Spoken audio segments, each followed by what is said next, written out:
வாழ்க அன்புடன் வளர்க நன்றி உணர்வுடன் மணிவண்ணன் பிரபஞ்ச சக்தி த லாஸ் ஆஃப் ஸ்பிரிட் வேர்ல்ட் ஆன்ம உலகின் விதிகள் என்ற புத்தகத்தினுடைய கருத்தாக்கம் கருவை தொடர்ந்து நம்ம பார்த்துட்டே இருக்கிறோம்.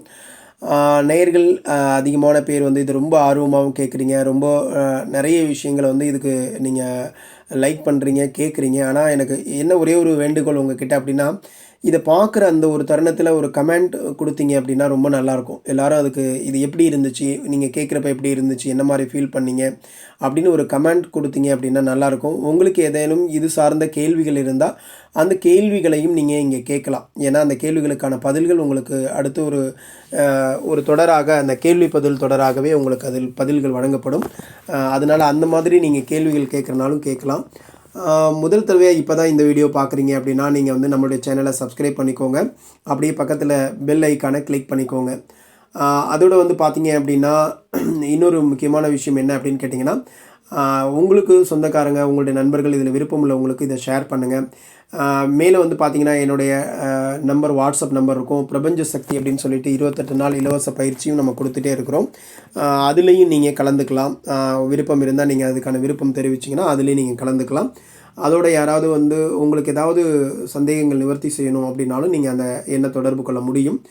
அதற்காகவும் இதோட இந்த தொடரிலிருந்து நான் அதை இணைத்துள்ளேன். அதையும் நீங்கள் பயன்படுத்திக்கோங்க. வாங்க இன்றைக்கி நிகழ்வுக்குள்ளே நாம் போகலாம். இந்த புத்தகத்தினுடைய பாகம் 2 வந்து இப்போ இதில் நம்ம பார்த்துட்ருக்குறோம். இப்போ வந்து நம்ம என்னெல்லாம் பார்த்துட்டு இருந்தோம்னா, ஆழ்மனம், வெளிமனம், இதை பற்றிலாம் நம்ம பார்த்துட்டு இருந்தோம் இல்லையா. இப்போ வந்து தேர்ந்தெடுப்பதற்கான சுதந்திரம் அப்படிங்கிற ஒரு டாப்பிக்கில் என்னென்ன கேள்விகள் கேட்டிருக்காங்களோ அதை வந்து இங்கே ஒரு டாப்பிக்காக கொடுத்துருக்காங்க. அவங்க என்ன சொல்கிறாங்கன்னா, நீங்கள் தான் உங்களுடைய சொந்த பின் விளைவுகளை உருவாக்குறீங்க. அதாவது நம்ம தான் வந்து என்ன பண்ணுறோன்னா, நம்மளுக்கான பின் விளைவுகளை நமக்கு என்ன வாழ்க்கை நடந்துகிட்ருக்குதோ அதை யார் உருவாக்குறா அப்படின்னா நம்ம தான் உருவாக்குறோம். அப்போ நீங்கள் வந்து உங்களுக்கு சுதந்திரம், உண்மையான சுதந்திரம்னா என்ன அப்படின்னு கேட்டிங்கன்னா, சரியான விஷயத்தை செய்வதற்காக சுதந்திரம் உங்களுக்கு இருக்குது அப்படின்னு அர்த்தம். அதாவது நம்ம என்ன நினச்சிட்ருக்கோம், சுதந்திரம்னா என்ன வேணால் பண்ணலாமியா அப்படின்னு. அப்படி கிடையாது. சரியான விஷயங்களை செய்கிறதுக்கு உங்களுக்கு சுதந்திரம் கொடுக்கப்பட்டிருக்கு அப்படின்னு அர்த்தம். அப்புறம் வந்து பார்த்திங்க அப்படின்னா, சபலத்திலிருந்தும் எதிர்மறைகளில் இருந்தும் விடுபடுவதற்காக தேர்ந்தெடுப்பதற்கான சுதந்திரத்தை பயன்படுத்துவதற்காக தான் உங்களுக்கு இந்த பூமியில் நாம் வந்து பிறந்திருக்கோம் அப்படின்னு சொல்கிறாங்க. தேர்ந்தெடுப்பதற்கான சுதந்திரத்தை வந்து கடவுள் உங்களுக்கு கொடுத்துருக்காரு. எதுக்காக அப்படின்னா, ஒரு நல்ல ஆன்மா என்ன பண்ணாது அப்படின்னா, மோசமானவற்றையெல்லாம் தேர்ந்தெடுக்கிறதுக்கு பதிலாக நல்லவற்றை தேர்ந்தெடுத்து தன்னோட சுதந்திரத்தை பயன்படுத்தி அது ஆன்மீக ரீதியாக வளர்கிறதுக்கு தான் அது முயற்சி பண்ணும். அதுதான் அப்படி தான் முன்னேறும். அதுக்காக தான் அவர் அந்த சுதந்திரத்தை கொடுக்கப்பட்டிருக்கு அப்படின்னு சொல்கிறாங்க. அதே மாதிரி பார்த்தீங்கன்னா, பூமியில் ஒரு சில வருடங்கள் தான் நம்ம வாழ போகிறோம். இந்த தற்காலிக மகிழ்ச்சியை அனுபவிக்கிறதுக்காக தவறான பாதையில் போயிடாதீங்க. அப்படி போனீங்க அப்படின்னா என்ன ஆகுனா, இதனுடைய விளைவாக ஆவி உலகத்தில் வந்து கீழ்மட்ட தலங்களில் வந்து நீங்கள் நூற்றுக்கணக்கான ஆண்டுகள் நீங்கள் வந்து துன்புற வேண்டியிருக்கும் அப்படிங்கிறத இந்த இடத்துல உண்மையிலேயே உணர்ந்துக்கோங்க அப்படின்னு சொல்கிறாங்க. ஏன் அப்படின்னா, நம்ம என்ன நினைக்கிறோன்னா, என்ன நடந்தானையா இதானையா நிஜம் அப்படின்னு நினச்சிட்ருக்கோம். நம்ம இதுதான் நிஜம் அப்படின்னு நினச்சிட்ருக்கோம். நீங்கள் நல்லா புரிஞ்சுக்கோங்க நண்பர்களே, என்னுடைய அன்பான சகோதர சகோதரிகளே, என்னுடைய அன்பர்களே. என்ன சொல்கிறேன் அப்படின்னு கேட்டிங்கன்னா, நம்ம என்ன நினைக்கிறோம் அப்படின்னு கேட்டிங்கன்னா, நம்மளுடைய வாழ்க்கையில் இப்போ நடந்துட்டுருக்குல அதெல்லாம் நிஜம்னு நினைக்கிறோம். நீங்கள் உண்மையிலே இரவுகளில் தூங்குறப்ப பார்த்தீங்கன்னு வச்சுக்கோங்களேன், உங்களுக்கு கனவுகள் வரும் இல்லையா. அந்த கனவில் வந்து கனவை பார்த்துட்டே இருப்பீங்க. அதில் ஓடுற மாதிரியோ, இல்லை இங்கேருந்து மலையிலேருந்து குதிக்கிற மாதிரியோ, இல்லை நீங்கள் கார் ஓட்டிகிட்டு இருக்க மாதிரியோ. கார் ஓட்டிகிட்டு இருக்க புதுசாக ஒரு கார் எடுத்து கார் ஓட்டிகிட்டு இருக்கும்போது ரொம்ப சந்தோஷமாக இருக்கும். நம்ம குடும்பத்தோடு போடுறோம், ஒரே மகிழ்ச்சி, சந்தோஷம் எல்லாம் இருக்கும். அவ்வளோ மகிழ்ச்சியாக நம்ம இருப்போம். பார்த்திங்கன்னா வந்து அதை முழிச்சோன்னே நல்ல கனவுயா போயிடுச்சு அப்படின்னு நம்ம சொல்லுவோம் இல்லையா. அது எப்போ நமக்கு தெரியுது, அந்த கனவு கண்டுட்டு இருக்கிற வரைக்கும் அது பொய்ங்கிறது நமக்கு தெரியல. எப்போ நம்ம விழிப்பு நிலைக்கு வந்தோமோ அப்போ தான் அது நமக்கு பொய்ன்னு தெரியுது. அதே மாதிரி இது வந்து காரணம் சந்தோஷமாக இருந்துச்சு. இதுவே உங்களை ஒரு பாம்பு துரத்துற மாதிரியோ, இல்லை ஒரு சிங்கம் துரத்துற மாதிரின்னு வச்சுக்கோங்களேன், அப்படியே அந்த கனவுலேயே நீங்கள் ஓடுவீங்க, வேப்பீங்க, விறுவிறுத்து குலுங்கி பயந்து நடுங்கி அப்படி எப்போ டப்புன்னு எழுந்திரிச்சு கண்ணு விழிக்கிறீங்களோ அப்போ தான், ஓ இது கனவா, என்னமா பயந்துட்டு அப்படியே படபடன்னு நெஞ்செல்லாம் துடிக்குதே, நான் எப்படி கஷ்டமாக இப்போ டக்குன்னு பக்கத்தில் உள்ளவங்கள்ட்ட உடனே கேட்போம், இந்த மாதிரி கனவு கண்டனே என்ன அப்படின்னு கேட்போம் இல்லையா. அப்போ என்ன அர்த்தம், கனவுல இருக்கிறப்ப அது கனவுன்றது நமக்கு தெரியறதில்ல. அதே மாதிரி தான் நம்ம இந்த பொய் உலகத்தில் வாழ்க்கையில் இருக்கிறப்ப இந்த வாழ்க்கை பொய் அப்படிங்கிறது தெரியறதில்ல. இது தற்காலிகம் அப்படிங்கிறதும் தெரியறதில்ல. நாம் என்ன நினச்சிட்ருக்குறோம், இதுதான் நிரந்தரம் அப்படின்னு நம்ம நினச்சிட்ருக்குறோம். இல்லைங்க, இதுவும் உங்களுடைய கனவு மாதிரி தான். அப்போ நீங்கள் என்ன பண்ணணும், இந்த வாழ்க்கையை சரியாக வாழணும். இந்த கனவை நம்மளால் சரியாக காண முடியும். எப்படி காண முடியும் அப்படின்னு கேட்டால், அதை தேர்ந்தெடுப்பதற்கான சுதந்திரம் நமக்கு கொடுக்கப்பட்டிருக்கு. எப்போ வந்து நம்ம வந்து ஆன்மாவாக இந்த பூமியில் நம்ம பிறக்கணும், மனிதனாக பிறக்கணும்னு நாங்கள் கடவுள்கிட்ட கேட்டோமோ, அப்போவே அவர் என்ன பண்ணுறாருனா உங்களுக்கான முழு சுதந்திரத்தை கொடுத்து தான் உங்களை இந்த மனிதராகவே படைக்கிறாங்க. அப்போ அந்தமாரி ஆவி உலகத்திலிருந்து நீங்கள் வர்றப்போ என்ன வர்றீங்க, முழு சுதந்திரத்தோடு தான் நீங்கள் வர்றீங்க.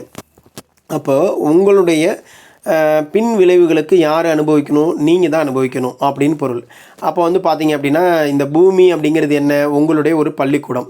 இது என்ன பண்ணுது, ஆவி உலகத்துலேருந்து வந்து நீங்கள் உங்களுடைய கர்ம வினைகளை தீர்ப்பதற்காகவும் சோதனைகளையும் பயிற்சிகளையும் உட்படுத்துறதுக்காக நீங்கள் என்ன பண்ணுறீங்க அப்படின்னு கேட்டிங்கன்னா, உங்களுடைய ஆன்மீக நோக்கத்தை நிறைவேற்றணுங்கிறதுக்காகவும் ஒரு இடம் தான் இந்த பூமி அப்படிங்கிறத நீங்கள் புரிஞ்சுக்கணும்.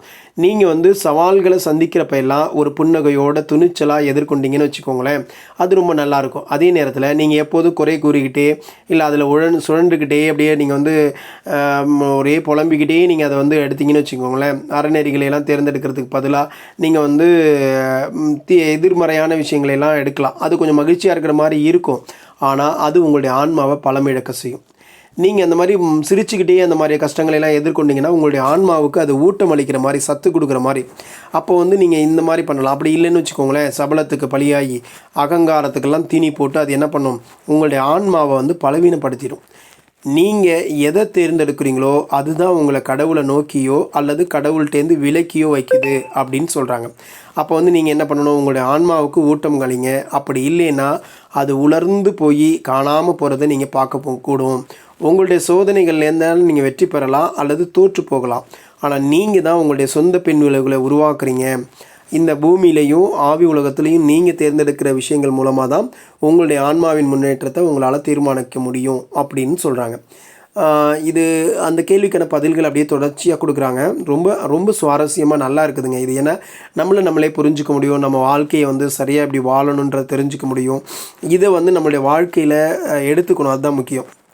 அப்போ வந்து புவியில் பிறக்கிறது அப்படிங்கிறது ஒரு ஆன்மா தீர்மானித்த உடனே தேர்ந்தெடுப்பதற்கான சுதந்திரம் நான் முன்னாடியே சொன்னேன் இல்லையா, அதை வந்து கிடைக்கிது. அப்போ இதில் வந்து என்ன பண்ணுறீங்க, புவி வாழ்க்கை அப்படிங்கிறதே ஆபத்து தான். ஆனால் அந்த ஆபத்தை நீங்கள் என்ன பண்ணுறீங்க, நீங்கள் தான் தேர்ந்தெடுக்கிறீங்க. அப்போ நாங்கள் யாரையுமே உங்களை வந்து அச்சுறுத்த விரும்பலை. இதுமாரிலாம் சொல்லி நீங்கள் வந்து விழிப்போடு இருக்கணும் அப்படிங்கிறதுக்காக தான் நாங்கள் இதை சொல்கிறோம் அப்படின்னு சொல்கிறாங்க. ஆன்மாக்கள் எல்லார்ட்டையும் நாங்கள் வந்து இதை வலியுறுத்துகிறோம். ஏன்னா எதிர்மறை உங்களை வந்து கட்டுப்படுத்த நீங்கள் எவ்வளோ அதிகமாக அனுமதிக்கிறீங்களோ அந்த அளவுக்கு ஆன்மீக பாதையில் நீங்கள் நடை போடுறது அப்படிங்கிறது அவ்வளோ கடினமாக போயிடும். இந்த புவி உலகத்தில் எதிர்மறைகள் இருக்கிறது வந்து நீங்கள் எதிர்த்து நிற்கணும் அப்படிங்கிறதுக்காகவும், நீங்கள் வந்து அதோட தாக்கத்துக்கு ஆளாகாமல் இருக்கணும் அப்படிங்கிறதுக்காகவும், உங்களுடைய ஆன்மீக வாழ்க்கை வந்து நல்லா வளரணும் அப்படிங்கிறதுக்காக தான் இந்த வெளிமனது வந்து உங்களுடைய ஆன்மாவை வந்து பலப்படுத்துறதுக்கு தவறுறப்ப உங்களுடைய வெளிமனத்தினுடைய பேச்சை கேட்டு நீங்கள் செயல்படுறீங்க அப்படின்னு அர்த்தம். அதுக்காக தான் இவ்வளோ விஷயங்களும் இங்கே கொடுக்கப்பட்டிருக்கு. அறநெறிக்கு புறம்பாக பலவீனமான தேர்ந்தெடுப்புகளெல்லாம் நீங்கள் தேர்ந்தெடுத்தீங்கன்னு வச்சுக்கோங்களேன், ஒரே ஒரு பலவீனமான கணம் கூட உங்கள் வாழ்க்கை நெடுகிலும் நீங்கள் பெரிய பின்விளைவுகளை சந்திக்கிறதுக்கு ஏற்படுத்திடும். அதேமாரி தவறான பாதையில் நீங்கள் எடுத்து வைக்கிற ஒவ்வொரு அடி கூட சரியான பாதைக்கு நீங்கள் திரும்பி வர்றதை மிகவும் கடினமாக்கிடும்.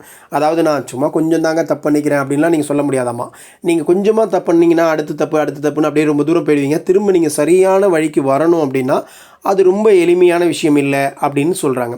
சரிங்களா? அதேமாரி வந்து பார்த்தீங்க அப்படின்னா யாரெல்லாம் வந்து இந்த பூமியில் வந்து குழந்தைகளையும் முதியவங்களையும் சித்திரவதை பண்ணுறாங்களோ அந்த ஆன்மாக்கள்லாம் வந்து ரொம்ப கீழ்மட்ட தலங்களில் தான் இருப்பாங்க. அவங்க வந்து ஆன்மீக ரீதியாக உயர்றது அப்படிங்கிறது ரொம்ப கடினமான ஆகிடும்.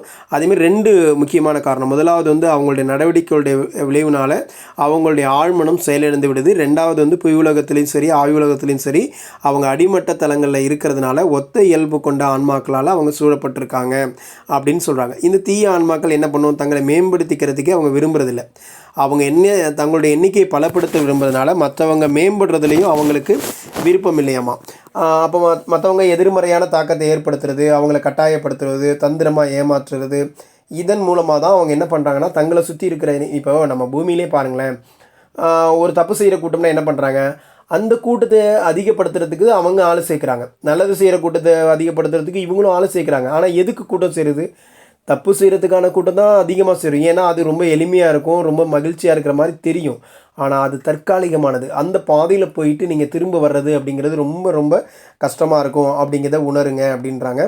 அது மாதிரி வந்து பார்த்தீங்க அப்படின்னா நீங்கள் வந்து தேர்ந்தெடுப்பதற்கான சுதந்திரத்தை வந்து மற்றவங்கள்ட்டேருந்து பறிச்சிடுறாங்க அந்த மாதிரி தீய ஆன்மாக்கள்லாம். பூமியில் இந்த மாதிரி தீய ஆன்மாக்கள் வந்து என்ன பண்ணுறாங்கன்னா கடவுளுடைய விதிகளை முற்றிலுமாக மீறுறாங்க. அவங்க வந்து உதாசீனப்படுத்துகிறாங்க. ஏன்னா கடவுள் மீது அவங்களுக்கு நம்பிக்கையே இருக்கிறதில்ல. ஏன்னா கடவுளே இல்லை அப்படின்னு சொல்லுவாங்க. அதோட ஆன்மீகத்தை பற்றிய தவறான கருத்துக்கள் அவங்க வச்சுருக்காங்க.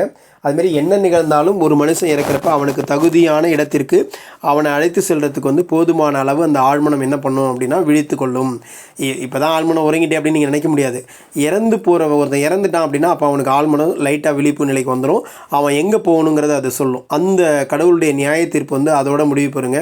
அப்போ போய் நீங்கள் என்ன சொன்னீங்கனாலும் அதை மாற்றவே முடியாது. ஒன்று திரும்ப நீங்கள் சரியாகணுன்னாலும் திரும்ப இதே வாழ்க்கையை பூமியில் நீங்கள் பிறப்பெடுக்கக்கூடும். அப்படி பிறந்தீங்கன்னா மட்டும்தான் திரும்ப என்ன பண்ண முடியும். திரும்பவும் நீங்கள் மறந்துட்டீங்க அப்படின்னா அதுக்காக தான் அதை என்ன சொல்கிறாங்கன்னா இந்த புவி வாழ்க்கை அப்படிங்கிறது ஒரு ஆபத்தானது அப்படின்னு சொல்கிறாங்க. ஏன் அப்படின்னா நாம் பிறந்து இங்கே கொஞ்ச நாள் வரையும் தான் அந்த ஆன்மீக உலகத்தோட தொடர்பில் இருப்போம். நம்ம எப்போ பேச ஆரம்பிக்கிறோமோ அப்போ அந்த ஆன்மீக உலகத்தினுடைய தொடர்பு அறுபட்டுடும். அப்போ நமக்கு அது நினைவில் இல்லை அப்படின்னா இங்கே நம்மளுடைய சூழல்களோ அல்லது தாய் தந்தையர்னாலேயோ ஏதோ ஒரு விதிவசத்தினால நம்ம வந்து தவறான பாதைகளுக்கோ எதிர்மறையான விஷயங்களை எடுத்துக்கிறோன்னு வச்சுக்கோங்களேன். அப்போ என்ன ஆகும், நம்ம இன்னும் நம்மளுடைய ஆன்மாவை பலவீனப்படுத்திகிட்டே இருக்கிறோம். அதாவது இன்னும் கடவுளை விட்டு விலகி சென்று கொண்டே இருக்கிறோம். நீங்கள் எப்போ வந்து 9வது நிலை, அதாவது 7வதோட 9வது நிலை போகிறீங்களோ அது வரைக்கும் நீங்கள் வந்து தூய்மையாகிட்டே இருக்கணும். ஆனால் ஒரே ஒரு விஷயம் என்னன்னு பார்த்துக்கோங்க. 7வது நிலையில் இருக்கிற அல்லது 6வது நிலையில் இருக்கிற ஆன்மா மட்டும் மீண்டும் பிறப்பெடுத்தாலும் அவங்க அந்த நிலையோட கீழே இறங்குறது கிடையாதுங்க. ரொம்ப இறங்க மாட்டாங்க. அப்படின்னா என்ன அர்த்தம், அவங்க இங்கே வந்தாங்கனாலும் ரொம்ப மோசமானவங்களாக இருக்க மாட்டாங்க. முடிந்தவரை அவங்க நல்ல காரியங்களை தான் பண்ணுவாங்க. நல்ல தேர்ந்தெடுப்புகளை தான் அவங்க தேர்ந்தெடுப்பாங்க. அதுக்கும் கீழே இருக்கிற ஆன்மாக்கள் தான் என்ன பண்ணும் அப்படின்னு கேட்டிங்கன்னா 5வது 4வது தளத்தில் இருக்கிற ஆன்மாக்கள் தான் தன்னுடைய நிலை மறைந்து என்ன பண்ணுறோன்னு தெரியாமல் மோசமான சூழல்களுக்கும் அவங்க ஆளாக நேரிடும். அதனால் நீங்கள் கொஞ்சம் விழிப்பு நிலையில் இருங்க. நல்லவற்றை தேர்ந்தெடுக்க சரியாக இருங்க. ஏன்னா தேர்ந்தெடுக்கிற சுதந்திரம் இருக்குது அப்படிங்கிறதுக்காக நாம் எதை வேணாலும் தேர்ந்தெடுக்கலாம் அப்படின்னு நினைக்காதீங்க. நீங்கள் தேர்ந்தெடுக்கிறது உங்களை கடவுளுக்கு அருகில் கொண்டுட்டு போகிற விஷயமா இருக்கணும். அதில் உறுதியாக இருங்க. இது ஒரு தற்காலிகமான வாழ்க்கை அப்படிங்கிறதிலும் நீங்கள் புரிஞ்சுட்டு அதை சரியாக நடந்துக்கிட்டீங்க அப்படின்னா நம்மளுடைய வாழ்க்கை மிக உன்னதமாக இருக்கும். இதோட இந்த பகுதியை நம்ம நிறைவு பண்ணிக்கலாம். நாளைக்கு இன்னொரு தலைப்பில் உங்களோட சந்திக்கும் வரை உங்களிடமிருந்து விடைபெறுவது உங்கள் மணிவண்ணன். பிரபஞ்ச சக்தி. தொடர்ந்து இணைந்திருங்கள். நன்றி.